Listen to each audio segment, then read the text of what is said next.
Disclaimer: no copyright infringement intended. All media used in this video belong to the rightful owners. This material is solely for academic purposes.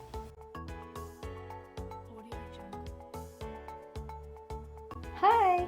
Today, I'm planning to travel to Chris Island because I've heard that this island is all about psychological criticism.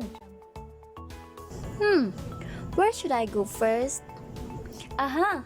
My map is pointing me somewhere. Let's go! Wow! Oh, critic paper? First, what's a critic paper? Critic papers summarize and judge the book, journal article, and artwork, among other sources. Basically, these papers include a critical evaluation of the item under reflection. Oh, so that's what critic paper is. That's interesting. But I heard there's this one kind of critic paper that is called psychological criticism. I wish I could learn more about it. Look, the map is pointing at somewhere again.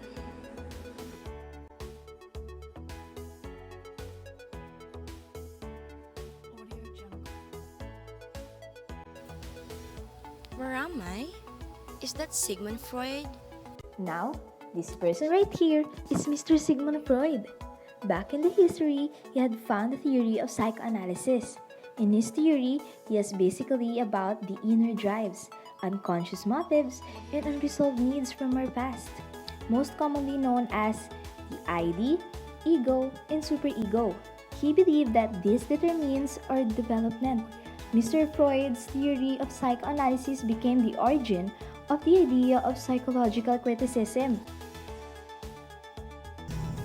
Psychological criticism, aka psychoanalytical criticism, is a unique form of criticism for it uses the author's biographical circumstances to interpret the author's unintended messages within his work. This form of criticism stems from what Freud believes, that society sublimates or channels its unconscious through the creative process in his psychoanalysis theory.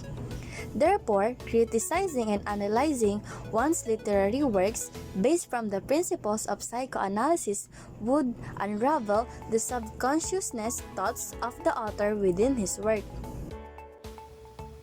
Freud had analyzed Shakespeare's Hamlet, in which he associated its titular character with his psychological concept of Oedipus complex, for he believed that the character's decision and behavior is paralleled to this. Oedipus complex is a term used by Sigmund Freud in his theory of psychosexual stages of development to describe a child's feelings of desire for his or her opposite sex parent and jealousy and anger toward his or her same-sex parent. Cherry 2020. Clairton College created a website that focuses to the application of the psychological criticism to the protagonist character Alice, from the novel of Lewis Carroll, Alice in Wonderland. On the website, Alice was psychoanalyzed as a sexual symbolism, which they said that according to the theory, it could reveal Carroll's repressed sexuality. The analyst also used other symbolisms to analyze the hidden messages of Carroll's work, such as the use of lock and key, the girl's clothes, big and small doors, and the rabbit hole. They interpreted these symbolisms as Carroll's subconscious wanting to throw his adult masculinity and become a little girl himself.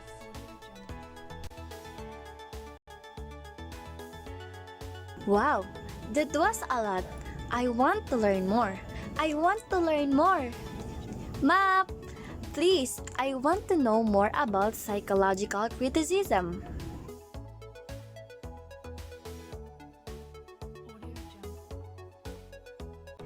There's a certain slant of light. There's a certain slant of light on winter afternoons that oppresses like the weight of cathedral tunes. Heavenly hurt it gives us, we can find no scar, but internal difference where the meanings are. None may teach it anything. This the seal, despair, an imperial affliction sent us of the air. When it comes, the landscape listens, shadows hold their breath. When it goes, this like the distance, and the lick of death.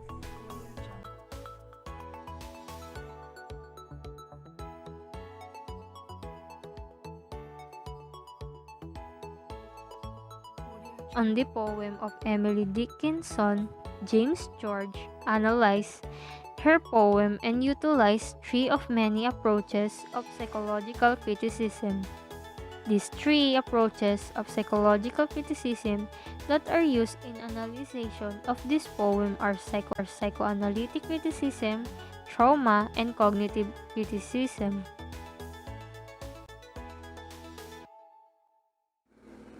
This approach would study the unconscious desire that Dickinson redirected in her poem. Analysis of this approach would also deliberate that everyone's actions are dominated by pleasure-seeking motives. These motives are the unconscious desire of the author that they are suppressed by society. Therefore, they sublimated this in their created outlets. In Dickinson's case, it was through her poems. Application of this approach with Freud's theory in consideration. George concluded that Dickinson gets sexual pleasure through pain.